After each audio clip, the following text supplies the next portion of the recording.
Hi guys, this is Scott from Code 4 Performance giving you an update video on my 2022 KTM 350 EXC-F light adventure bike build.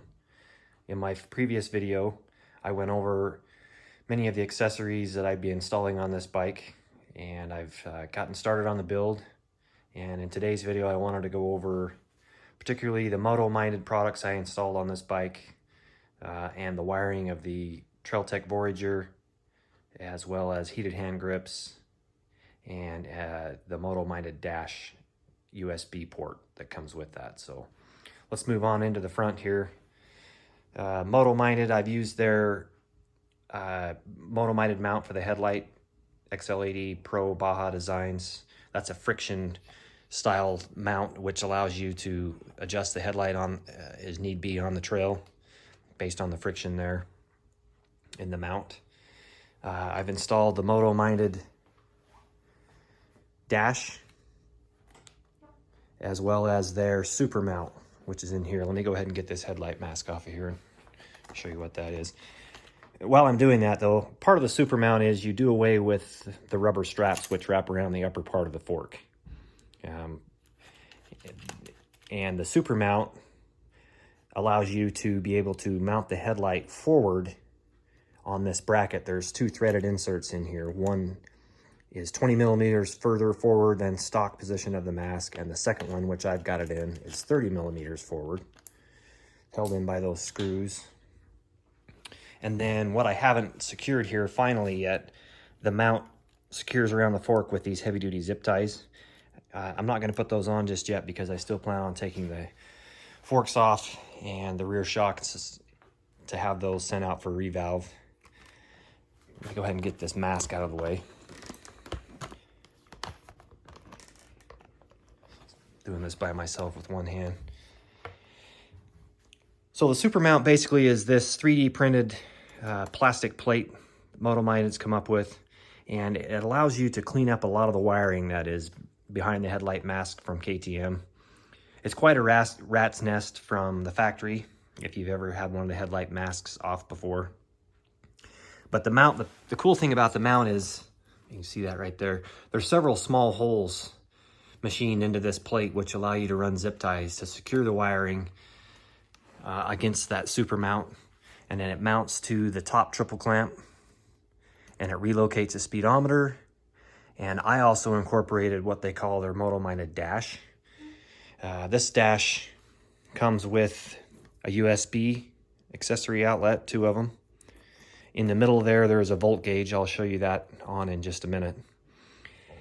Relocates the turn signal indicator from back in here to in the dash where you can see it. It adds a push button on and off switch which comes with the dash assembly. You can hook that up to whatever you want.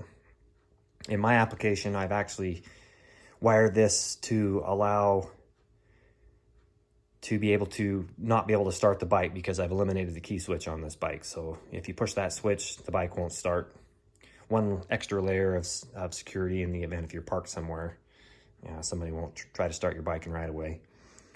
And in the normal setup of the dash, there is a hole here for your key switch to be relocated. Where I wasn't going to use the key switch, I opted to have Chris at Moto Minded machine me the dash without that hole in it, so I could add my heated hand grip switch here. I've got a buddy who's a machinist. He machined out and recessed the plate to allow the heated hand grip switch to go in here. So that turned out pretty good. And along with the super mount, it allows you to be able to run the LED headlights and still have room for the headlight wiring in there and all that. It's pretty tight still. That's why you have to usually run it in the 30 millimeter forward position. I'm using the BRP sub mount for the steering stabilizer. I've got a Scott steering dampener on here. And part of that BRP setup is Moto Minded's stout mount for the Trailtech. As you can see there, that mounts to this plate, which incorporates into the triple clamp mounts, the handlebar mounts. And I'm running the aluminum Trailtech Voyager dock. No more plastic dock that so many people have complained about having problems. That thing is super robust. The contacts should stay a lot cleaner and tighter against the Trail Tech. Just a super clean setup.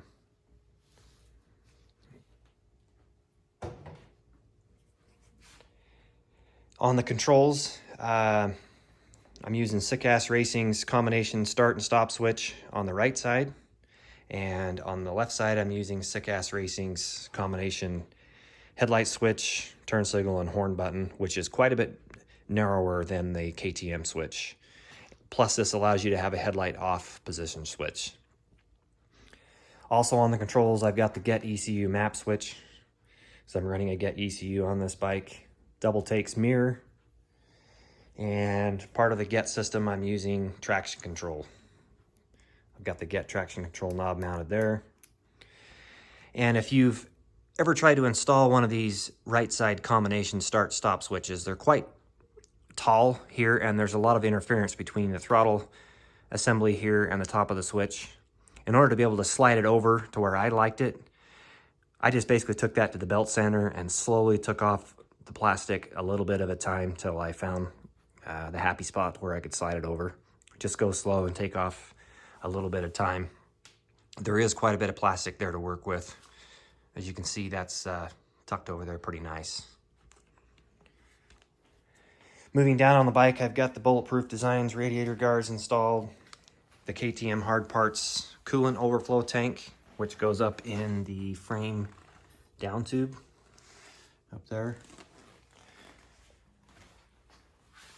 Get ECU. I haven't finished up that setup just yet. I just barely got that installed today. But let's go over some of the wiring now. So, as mentioned earlier, I've got the heated hand grips, the USB outlet to charge, and the Trail Tech Voyager, which I needed to power. And I did not want any of these wired directly to the battery. In the event that I left something on, I wouldn't want to have a dead battery when I come back to the bike. So these are all powered to run when the bike is in the on position or running, if you will. And to accomplish that, I use the Moto Minded's accessory relay kit, power relay kit. And what that is a relay which I've mounted in the right side void area here in the airbox area. It wires directly to the battery through a relay, and then it gives you the option to power your accessories. And how that works is the relay is triggered by the diagnostic plug, which you can see it right down in there, which is normally in its home under here. This is where the dealer would hook up to run diagnostics on the bike. But in that plug, there is a trigger or a sense which will activate this relay. Once you hit the start button or the bike is running, it energizes. After the bike shuts off, it stays active for I think about 3 minutes before it goes dead. So after that 3 minutes, my Trail Tech will lose power to charge it, of course. The USB outlet will go dead and the heated hand grips will shut off. So let me go ahead and just hit the start button really quick. That relay is now active. As you can see up on the dash, my volt gauge is showing 13 volts. I could kick my heated hand grips on at this point. And my Trail Tech would be charging if I had that in there. What I didn't want to do was try to tie into the wiring like I've seen before. I know there's accessory harnesses that allow you to separate the headlight plug, which obviously the headlight only works when the bike is running, and you can gain power to your accessories from that. I didn't want to have a failure point in that area, so I ran a dedicated circuit to the heated hand grips, the USB charging device, and the Trail Tech. And to accomplish that, part of the harness with the Moto accessory relay power kit is a power and ground that comes off of that. What I did is I come up with this fuse block assembly. I'm going to take the cover off here. I got this from cycleterminal.com. It's a weather pack connector. That's the brand. And basically you have to build this, but he sells it with the terminals inside here, the body, the TPA lock, and the cover.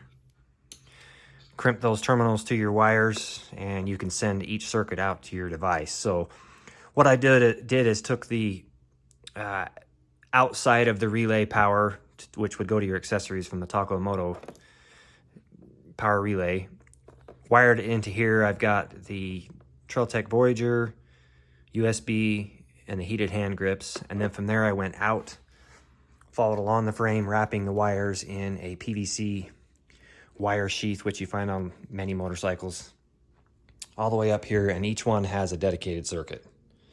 That way, if a fuse blows, I know right where to go to look for that issue with that circuit.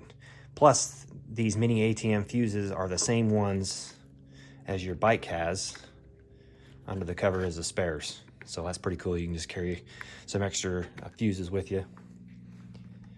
And that can be, once you put that cover back on, there's a gasket around there. It's waterproof.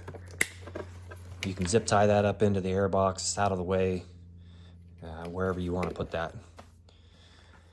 While we're in the air box, I've installed the Euro version of the boot, which is a straight shot through with no reeds.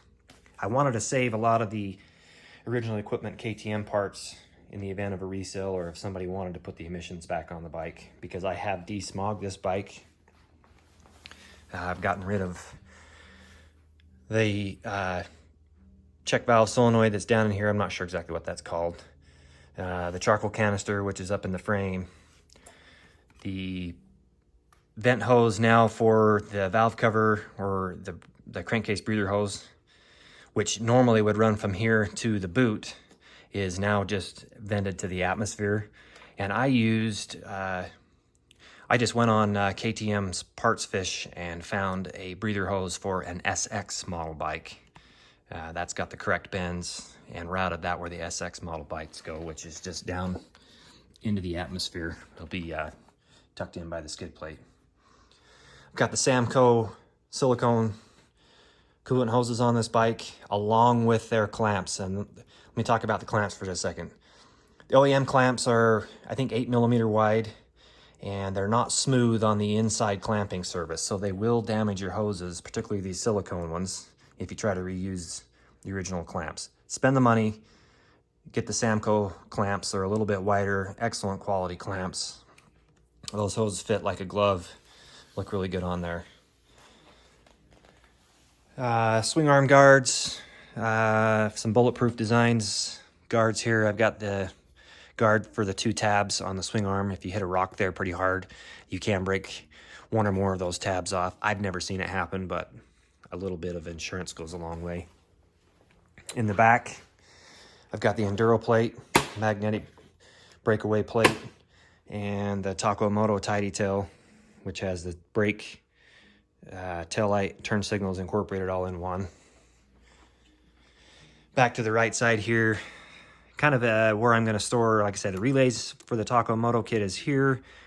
The Get Wi-Fi comm module is going to have its home right there. And I've got the Tokyo Off-Road BLS capacitor. This stores energy to allow you to bump start the bike in the event of a dead battery. Anyway, that's about it at this point. Keep moving forward. I've got the gas tank to install. Chirby's 3.9 gallon. Got to get that installed on the bike. A few more other accessories, and I'm ready to go out and ride this thing here shortly. One thing I am going to do with the wheels and tires, I'm going to install a second set of wheels on this bike with my dirt tires, and keep the DOT tires on the factory wheels. Again, part of in the event of a resale. I don't want to beat up the original wheels, and that way I can swap back and forth. If I'm going to be riding a ton of highway, I could put the DOT tires back on. But yeah, that's the bike at this point. Subscribe, leave any comments down below if you have any questions, and thanks for watching.